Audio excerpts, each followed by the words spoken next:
I'm going to begin recording and I will let our other counselors introduce themselves as well so we know who everyone is looking at right now. So I'm Ms. Hobbins. I'm one of the counselors at Inglemoor, and I have students with the last names EL through KL. I'm Mrs. Kroc-Malmney, and I have students KN through O. And I'm Lonnie Tai. I have students' last names P through SA. I'm Jim Allen. I'm the career and college counselor. And then I also would like to introduce my intern. I have an intern this year from SPU. So Jana, you'd like to say hello? Hi, I'm Jana. I'm Ms. Hobbins' intern. Yes, I'm a graduate student at Seattle Pacific University. So we're really lucky to have a good team here today. In case any questions come up, we should be able to cover it. I'm going to start today just by going over a quick review of the resources that we have online. This is our go-to point for any information you may need just because we're in this remote environment, and I know it's a little bit harder to schedule the individual sessions while we're trying to get some of our rollout going. So if you have not seen the counseling website yet, it is under course registration. You would be finding all of the information you need for the registration process. So you can either click on the current IHS students for those that are 9th through 11th grade students, or you can click on this registration process tab, and that's a step-by-step option for how to go through the registration process. Our students have been lucky to see this little presentation we put together every year. We work hard to make a little video that they can watch that goes through all the details of what they need to know about registering. But also we have a description of how you understand your graduation requirements, some tools if you're trying to do a 4-year plan. We have the course option sheets linked here. So a lot of you have probably already downloaded these, but if not, you want to look for the grade level that your student will be going into. And you can click on any of those and print them. We do not need you to submit these this year. In years past, we have asked for that to happen, but of course it's a little bit more complicated now. So everything is done online through Student View. There are resources for how to choose your classes. Our course catalog is a searchable catalog where you can find a description for every class we offer. If you have questions about IB, AP classes, if your student's a high cap student, specifics on the math, science, or social studies pathways, our elective slideshow, that's all here.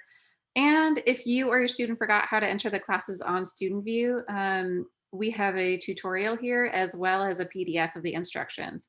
So you can see there's a lot of information available on the website. We have presentations that we did just this past Wednesday for WANIC satellite programs and for Running Start. And the information is also on our website. You should be able to find a link for those presentations, and you can see the same information that we presented to students and families on those days. So I'm going to go ahead and shift now over to the presentation view here. I have a presentation that I've used in years past for really those parents that have students in your position that are going into the 10th or 11th grade. That tends to be a big transition year for our students because they're making decisions about programs, maybe more specific programs. So our 9th, 10th graders are still going to be in a pretty formula specific program at the high school. But for those 10th graders that are going into 11th grade, they have a lot more options that open up. So I'm going to take a little bit of time to go through those program options and explain the differences. And for those of you that currently have a 9th grade student, this will all still be relevant because some of you may be thinking ahead and trying to plan for what's coming down the road.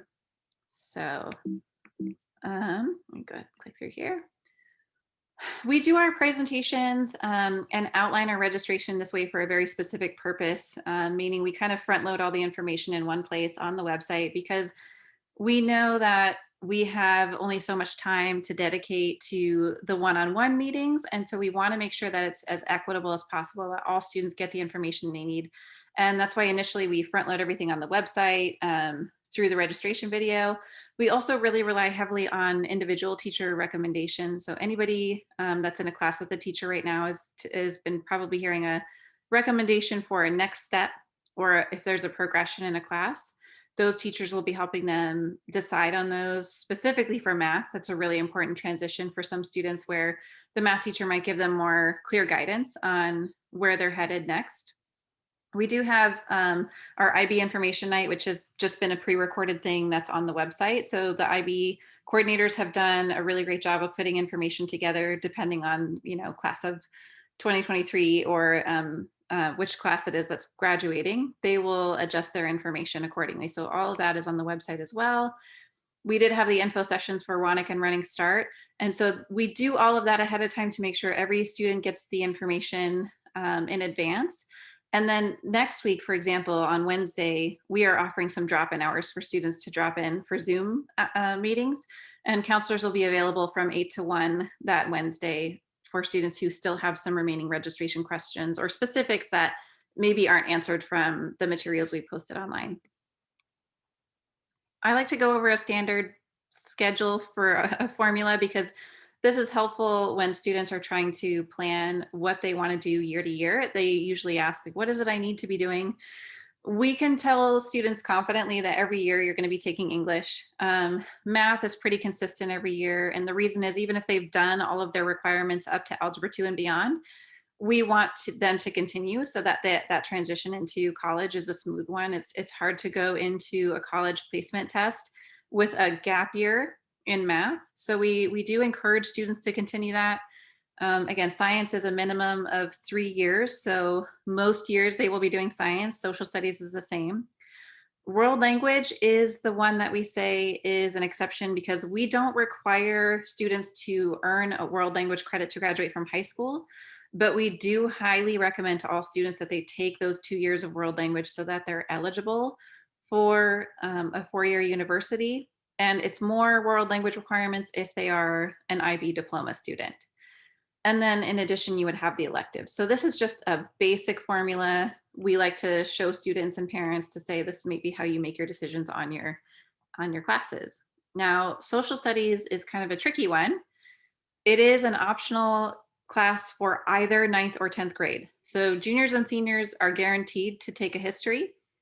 If you have a 9th grader who currently is taking their world history class, they are not required to do any world history in the 10th grade year, and they can opt out of social studies. If they have not taken their social studies in their 9th grade year, then they're going to want to be sure and sign up for social studies in their 10th grade year. So that's the one tricky one in that 9-10 grade progression. And when we meet with students, we tend to look at a few things. We want to make sure that their schedules are complete. So if they're dropping in to see us, we're looking at what they put in the system. We match that up to what their credit requirements may be. This is especially important as they get into those older grade levels. We try to answer as many questions as possible based on what their interests are and what they hope to do. And we also think about things like teacher recommendations and academic history. And if we know the student a little bit better, we might take that into some of the advice we give. Classes are all self-select, so students can choose any level of challenge that they think is appropriate for themselves. We do not make decisions based on who can or cannot enter into a class. It's really a decision between the student and their family. And based on those conversations we have, we can still make adjustments to the schedules that they've entered into Student View. So although we say March 26th is our deadline for registration, we really just mean that we want them in the system in Student View by that time, because it allows us some time to comb through all of the entries to make sure that they're correct, to make sure that they're complete. And then we also get time to go back and check in with them to say, hey, is this everything that you wanted to add, or do we need to make changes? And we still have the opportunity to do that. So we try to encourage students to think of this not as a permanent decision right now. They're just making the decisions as best they can with the information they have. And if plans need to change in the next month or so, we are always going to be available to talk to students about what they need. A common question we get is IB versus AP versus Running Start. So if you are that parent who has a student that's going into the 11th grade, they may feel a little bit torn about which program or which option is the best thing for them. So we have a few important distinctions. When we talk about IB, Inglemoor is a school that has an IB program. So that's a 2-year commitment if you're doing the diploma. And even if it's not the diploma, all the classes that are offered through IB are typically a 2-year track. So it really is meant to be a program that you follow either through individual classes or through the diploma for those 2 years. AP classes are limited at Inglemoor since we do have the IB options. So those are offered a la carte, meaning you can pick and choose. You can choose to do an AP English or an AP History, depending on what is your strength or your student's strength. They're equally rigorous. So they're just different in terms of how they operate, meaning IB tends to spend more time on topics and they tend to analyze them in depth. And so that would be a more intensive look at, again, a particular topic. And AP classes tend to be more focused on running through an amount of content pretty quickly. So it's faster paced. They cover a topic and then they move on to the next. And AP classes are typically taken only for a year. And then Running Start is really just a variety. So you can choose to take some classes at the college through Running Start, and you can choose the options that you take there. They have a broad variety of science options. They have English classes, history. They offer everything that they need for the high school in a different variety of classes. And students can choose to do a little bit of both, meaning they could be at Running Start or they could be in the high school or both. The other thing that we like to emphasize about Running Start is that these are classes that can transfer typically in the state of Washington. So that's always something we say for students to work with a college advisor on, but that's not a guarantee that they will transfer out of state. So it's really, Running Start is really a benefit for those students that want to take those credits in state, in the state of Washington. So a lot of our students go to the UW. We get this question a lot. What does a competitive school like UW think about the different programs? They do a holistic review. So the courses are considered equally, meaning if they're taking challenging courses, then they will see that as an advantage for a student. The more challenge they bring to their schedule, the better, if it is at an appropriate level. So in other words, if they're taking a challenging course load and they're doing well in it, that's what's going to stand out to an admissions officer. And they consider the core subject areas or the individual subject areas, not so much the electives. So again, electives can be chosen based on student interest. They're much more focused on those core classes or those individual subject areas. And for those of you, again, that are going to have a junior next year, this is just a visual that is helpful. We broke down what a standard schedule, again, that formula might look like if you are doing one of these particular programs. So for the IB diploma, it's a pretty defined program. You cover all the core content areas and then you have room for an elective. This class TOK is really something that varies for seniors, but again, it's a pretty structured, defined course load. If you're thinking about Running Start, a lot of our students will choose to take their English and history classes through Running Start. So they may do, for example, 3 classes at a time in the fall quarter. That's a full-time Running Start schedule. They could choose something like English 101, College 101, and anthropology or psychology, any variation of those. It would just be up to them to mix and match as they choose. But you can see each quarter, because they're on a quarter system, they are taking 3 classes at the maximum. And then there are those students who just truly mix and match because they find that there are certain benefits to some of their languages or IB classes or AP classes that they really enjoy. And they just kind of pick as they see their schedule fits, and that works for them. So all things are an option here. You can see that there's a lot of variety. When it comes to the IB diploma and something like Running Start, again, it's trying to decide which one is a better fit. Our information and our guidance around Running Start's a little different this year, so I'll come to that one in a minute. But the IB diploma, we like to say that the benefits or the typical student that might do really well in this program are students that want the challenge. They have good time management and study skills because that's essential for success in the program. They do receive a lot of teacher support and mentorship through the program because they tend to stick with the same group of teachers or students. And so they get a lot more individual attention. And these are students who typically enjoy being a part of a community. So again, those students tend to stick together in the program if they're in the same classes. These are students that really prefer to have that direct connection with their teacher. And they do appreciate the defined structure, meaning there's kind of that formula that they follow for their classes, and it's mapped out for those 2 years between 11th and 12th grade. So for Running Start, on the opposite end of that, again, you're looking at the benefit being the variety, that there's a lot more flexibility with how they can schedule their classes and what they can choose. And this program does encourage independence quite a bit. But we also say on the other side of that, it's really best for the self-motivated kid. Running Start is a tough one because these students are treated as college students. So they go into the program and the college is treating them as though they are adults. So we don't get updates as a school about how they're doing along the way if they aren't attending class or if they're failing or not turning in assignments. Unfortunately, we don't have any of that information. We don't have access to that.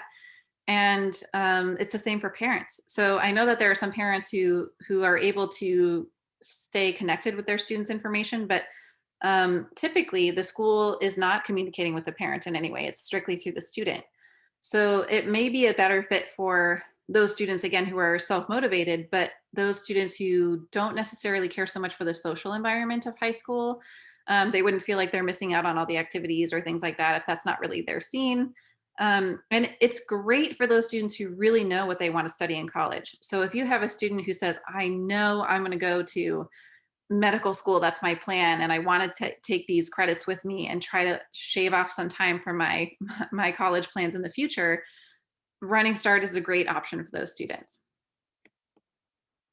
But we again say that there's a caveat with the Running Start program, which is they are treated independently, and as the parents, you don't have as much access to their grades or attendance to be able to monitor how they're doing.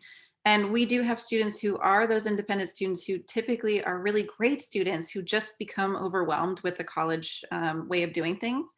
And the unfortunate thing is that we don't find that out until after we receive their final grade. So if they are in a Running Start class and they fail that class, it is permanently on their transcript. And we don't see that until it's already posted to the transcript. So they are doing their own advising process as far as what the student might need for the college. And the high school counselors advise based on what they need to graduate high school. If the student does earn failing grades, then that might mean they're on probation or exited from the program. And we also like to mention that math and world language don't always as easily transition between the high school and the college. So if you have a student who is just in Algebra 2 right now and is considering going into Running Start next year, this can be a tricky time depending on how skilled they are. Again, world language is one of those that maybe not as compatible between what our 200 level is versus what their second year is. So always good to do a little background digging into that. And another thing we like to tell parents about Running Start this year is that so many surprises have come up in pandemic living and college education in this way. They have moved to doing all classes asynchronously this year, which has been a huge disadvantage to a lot of our students in that they weren't necessarily prepared for that. They don't have the direct contact with a professor. And so some students really struggled, and we like to put that out there now as something to be aware of, because we don't know what they're going to choose to do when the fall rolls around. They may continue doing some asynchronous, they may be back in person, but again, that has been a big a pitfall for some of our students this year, and something that parents should really be aware of as they're considering this option for their students. And some potential barriers, there are fees associated with Running Start. It depends on which college, it depends on whether or not they're getting their own transportation. Classes can fill up, which can be hard if a student really needs a specific class like English 101, those classes fill up very quickly. So students have to be really good about managing their emails and checking for messages and updates on their classes and registration windows. Again, the math transition is tricky, so they need to test into the college level math at the college. And if they do not, they're able to continue taking their math at Inglemoor if they choose to do that. Attendance is huge because the classes only run 11 weeks, sometimes 8 to 11, depending. So if they miss a day, it could mean that they miss quite a bit of content. Um, Running Start has said that they've been frustrated in the past with high school students that don't necessarily behave as a college student would. So it is possible that a professor can ask them to leave the class and they could potentially be withdrawn if they're not participating in the way that they're supposed to as a college student. And something else to be aware of, that FAFSA is a consideration. So if you are considering applying for financial aid, if your student's choosing to go on to a four-year university, if they earn an associate's through Running Start, that could potentially become a roadblock for them to receive financial aid beyond the 2 years that were remaining as part of their program. So again, a minor detail that would become a bigger detail as you get closer to that college deadline. But for now, we just mention it as something to be aware of. And then another great program we have is our WANIC and satellite options. This is something that we house in our district. So it's either in a district school, like hosted at North Creek or Bothell, even Inglemoor has some, Woodinville. This is where students can choose to spend half their day learning career-based trades. So there are a broad variety of things they could be doing. Some students just know, look, I love the idea of getting into the software gaming industry. I want to go to DigiPen. Maybe they know they want to be a teacher and they want to get some experience doing that. Auto tech is a popular program. So this is a great option for students who just really like that hands-on opportunity, the experiential opportunity. If they're a student that's not crazy about being in the traditional school setting, maybe they're a little bit bored with the 7-period day or the defined class trajectory, they might be appreciative of having half of their day somewhere else and doing a different program entirely. And some students are able to earn a certificate to go work directly from the program, which is a really cool opportunity for students who, again, maybe know already what they want to be focusing on in their careers. All right, so that was a lot of talking at you, so I appreciate your attention. Know that we are here to answer questions about any of this registration stuff. We are happy to open it up to you to see what's on your mind, or if there's anything we may have missed that you would like to cover more, feel free to throw it out there now and we're happy to answer. I have some questions. Yeah. So thank you for the presentation. That was very helpful. Yes. So this may be an IB question though. IB requires 6 IB classes. IB diploma requires 6 IB classes over 2 years or in 1 year? So it's 6 IB classes each year.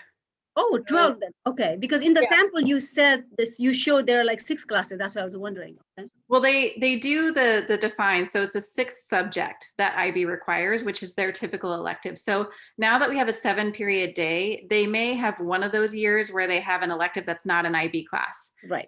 They have a little bit more flexibility with that now that we have the 7-period day, but they do always, for 11th and 12th grade years, they will have IB English for both years, IB Right. history for both years, language, unless Science. they're in the 400 or 500 level.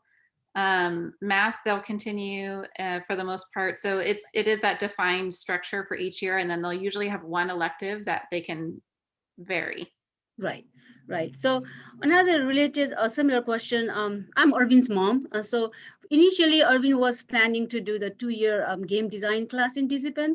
So he did, because there was a time early openings, he did apply, although they haven't confirmed, because I guess based on the number of applicants, they will do a lottery or something. We don't know. But right now he's leaning toward doing an full IB diploma.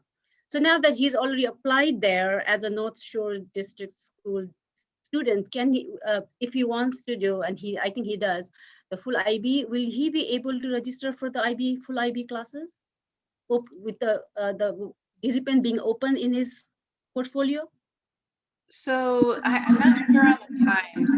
There's 2 things I would be concerned about there.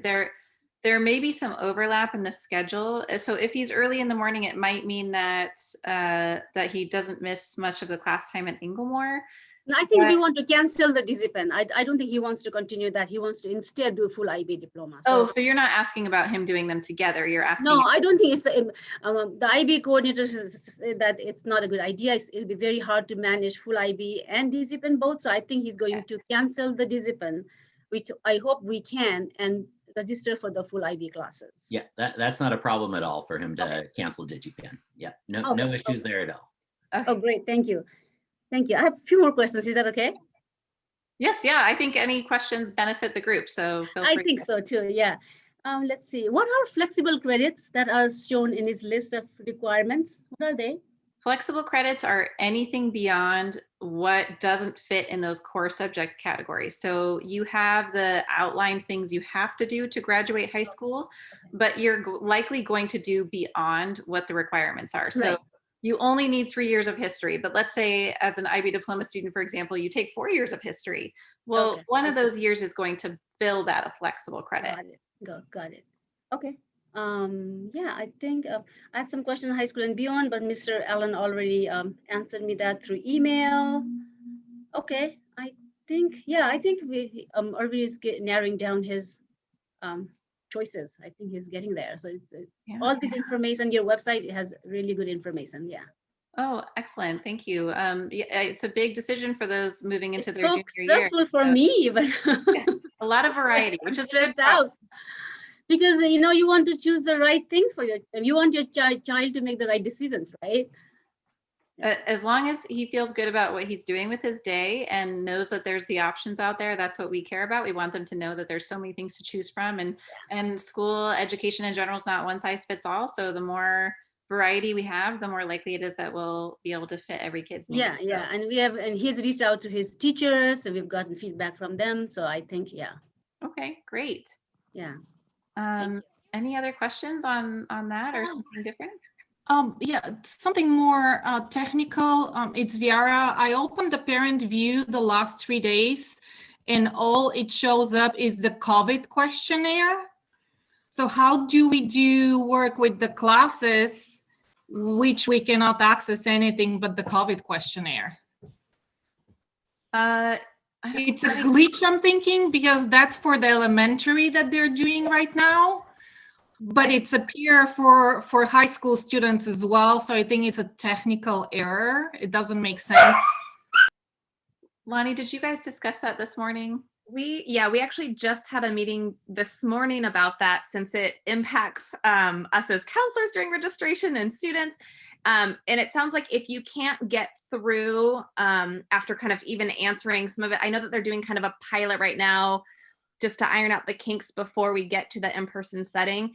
If you go through the motions and see if you were able to answer it, that'll bypass it, then you can get into it. If that is still a blocking point, I would say the workaround is hopefully they'll resolve it. We had someone from the district who works with Student View and the Synergy, this whole platform, trying to figure that out. So hopefully next week things will be corrected, since it was a flurry yesterday that they just input that and kind of disconnected a lot of access points. I threw in the chat, and like I said, we're being optimistic collectively that that'll be resolved after they've kind of worked through it. But next week, if you can't access it or your student can't access it, come see us during that drop-in time too. We have a different back channel way that's a little bit more laborious and to go in and help students go through it, but we're hoping that they'll remove that for secondary, since our scheduling is a little bit more complicated than the elementary steps. Yeah, I try answering all the questions on both of my kids, and it doesn't let me go past it. I click submit button after I answer questions, and it just doesn't change the screen. So it's totally glitching. It's to say that we were frustrated when we heard this is an understatement. So the district knows, and the person who is assisting with this is trying to coordinate and tackle this, knowing that it's during registration for all of the high schools. Especially the last weekend before deadline. And this is since Wednesday. I mean, today's the third day that I realized, and I check a couple times a day and no change at all. What I would say, what we're hoping is that prior to the 26th, they will have it sorted out so students can still go in and enter it.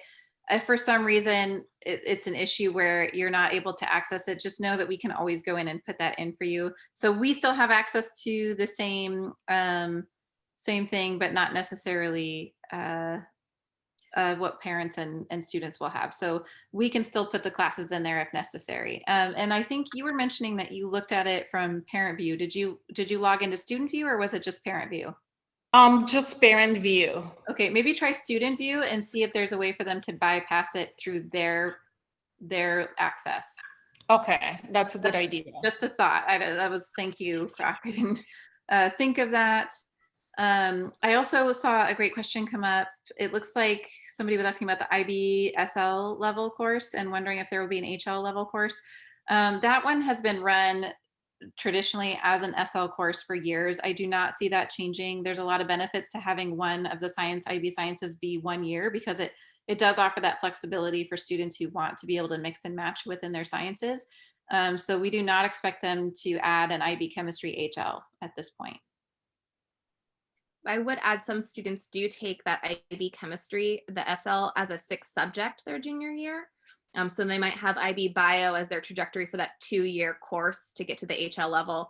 And then if they are thinking, depending on their pathway or program, looking at college options, they will utilize that instead of IB psychology. They might be really science driven. And so it's the IB chemistry that's offered as a standalone for the 6th subject option. Question, can you hear me? Follow-up question on IB chemistry SL. Is that available for 9th graders? It is not available. IB courses do not open up to students until 11th grade, with the exception of the math and languages.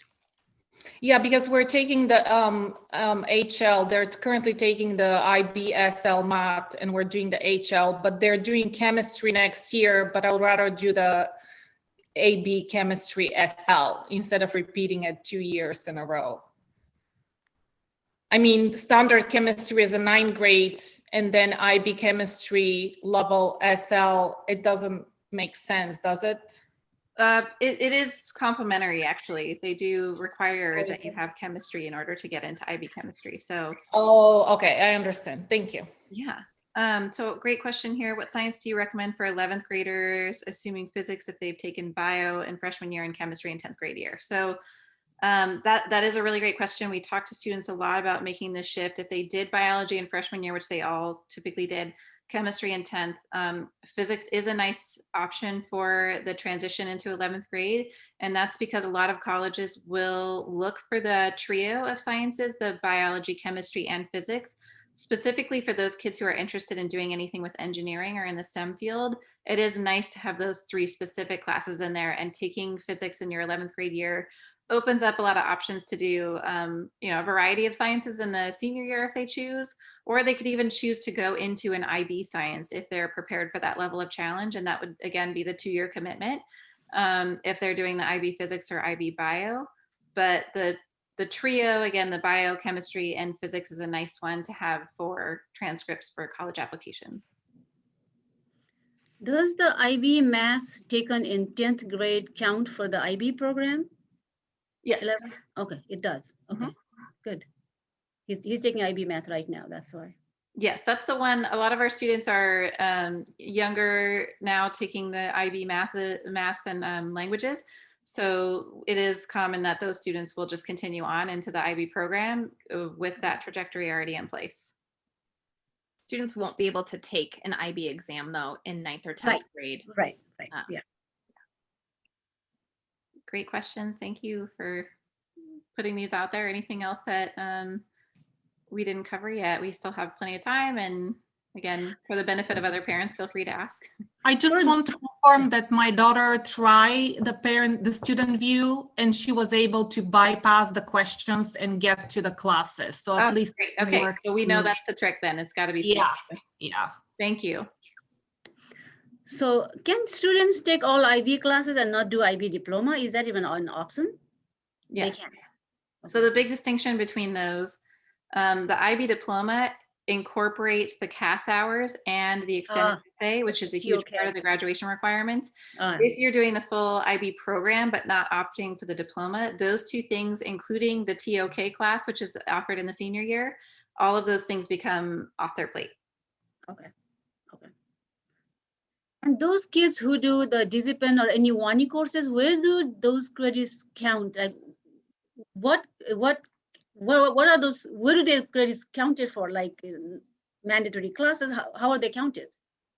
I mean, like, you know, there you have to take certain number of science classes, certain social studies classes, like for your high school program. If they take WANI classes, where are they counted?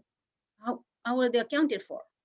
Yeah, I The don't know. way we do it is they don't take those until their 11th grade year. And so typically before they even sign up, when Mr. Allen receives the applications and the approvals, he does have a point in that process where the counselor reviews the credits to make sure that students are covering all their bases. So I see. the WANIC and DigiPen programs actually do offer credits depending on the program. Most of them will offer the CTE credit, but also they can offer health or science credits, just depending on which program they're signing up for. Okay, great. And whatever they're not getting from that, we would have them scheduled for in their Inglemoor schedule.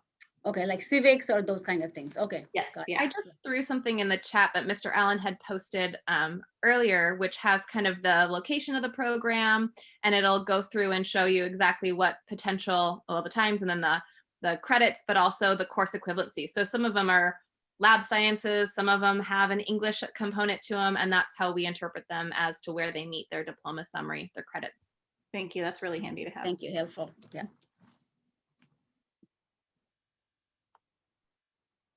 Other questions? I don't know. I know we're pretty heavily answering questions that are specific from the 10th to 11th grade transition. Are there any current 9th grade parents who have concerns about what it will be like going into 10th grade year? I have a 9th graders, and when we choose electives this year, it was really hard because we don't know if it's going to be in person. And for example, one of the choices was metal design, and that's not possible to do online, I think. Yeah, so how do you get they've adapted so well. I mean, I think it's a testament to how creative the teachers have gotten. But I mean, I've been at the school on the Wednesdays when students are bringing their art projects to the school. They do make the materials available to them, and then they offer ways for them to drop them back off to be graded. So I know that it's required a lot of creativity on their part for how they make that accessible to students. But I've heard really good things so far from our art department and our PE department. And I think all of us at the beginning of the year thought, how is this going to work? I don't know that students are going to enjoy this. And we have, personally, I've not had a single complaint about those classes. Kids still feel like they're participating and able to do some of the creative options. I know that's not the case across the board, but I would expect that they can still sign up knowing they're going to get a good experience based on what they're hoping to do. Oh, that sounds good. Thank you. Yeah.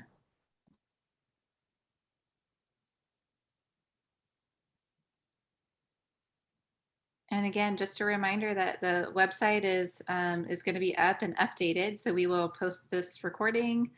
There's the recordings from our other sessions and presentations that we made available. We still are going to do those registration drop-in hours. Oh yeah, so that's also a good point. We do have the assigned counselors. So on the counseling webpage, you can find, let me actually see if I can pull it up while we're talking. So if you go onto the counseling webpage here, and you will find that there is a picture of, and I'm pretty sure it's this one, yeah. So each counselor has their picture, their email address. I would say email is the best way to go because none of us have regular access to our phones. But you have Ruth Kroc-Malney is here in our session. She does cover students with the last names and that start with N. But if you are a student that falls within the alphabet in these other areas, you can see who your counselor would be. So thank you for asking. Yes, each student has their assigned alpha counselor.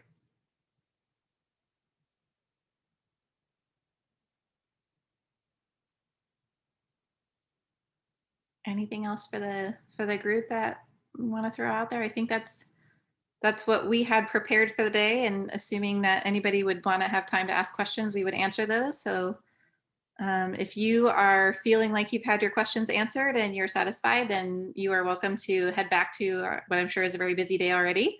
And if you want to stick around and continue to ask questions, we're here for a little longer. So I have a question, and I don't know if you know the answer, and it's not registration related, but it's more like in regards to the recent governor for April 19 starting and like the new 3 feet. My question is, do you know approximately when some plans will be available for parents, like an idea what high school may look like in the fall?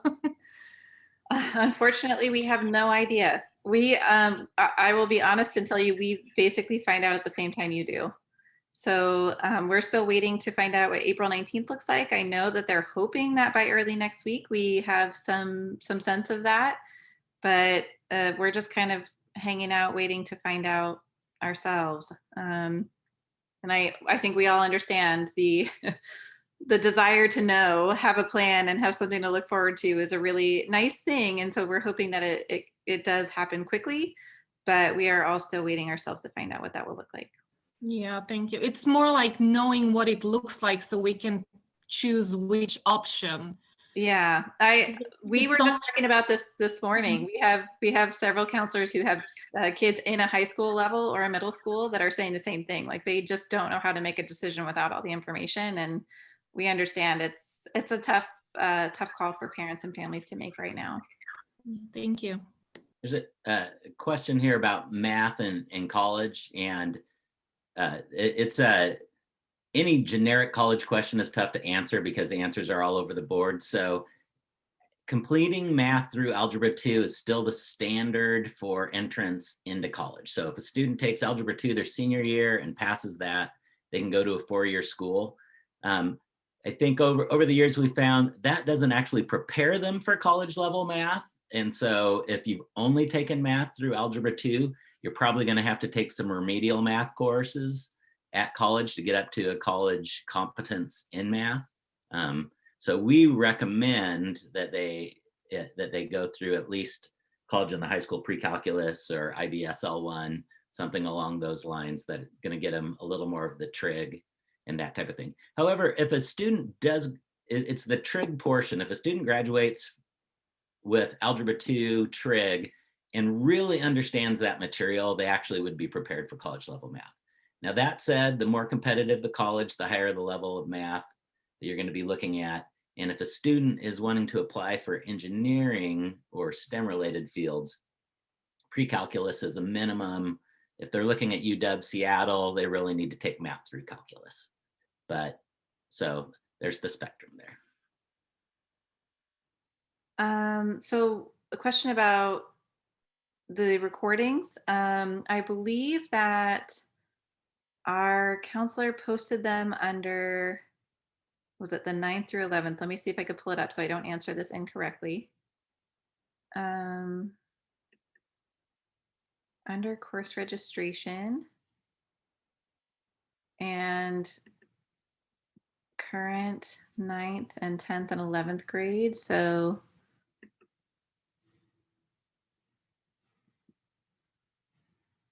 sorry, I'm scanning through here. I know he told me this just recently. But the fact that you haven't been able to find it means we probably need to upload it in a different place as well. So thank you for bringing that up. I'm looking right now for where he had posted it.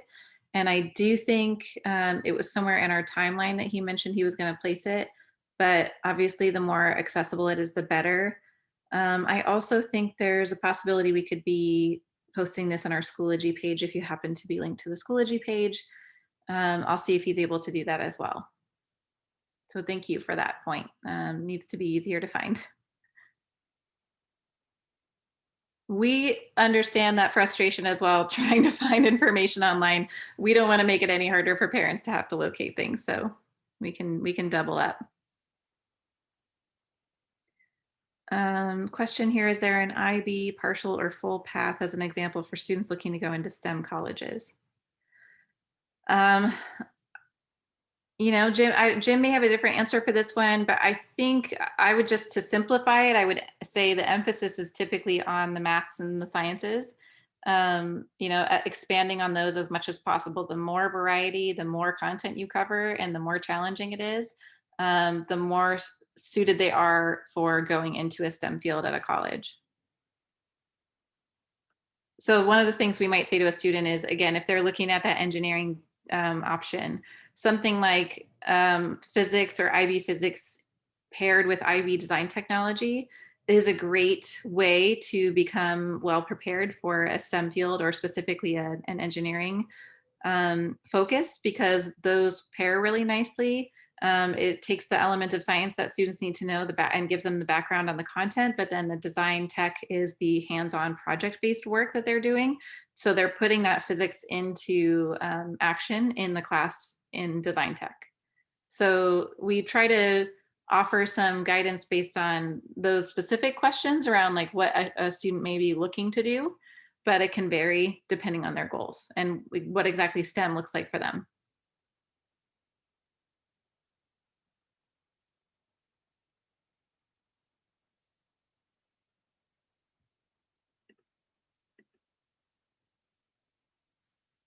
Other questions we can help answer? Covering a lot today between 9th grade and college entrance. We're getting a lot of information, so this is good.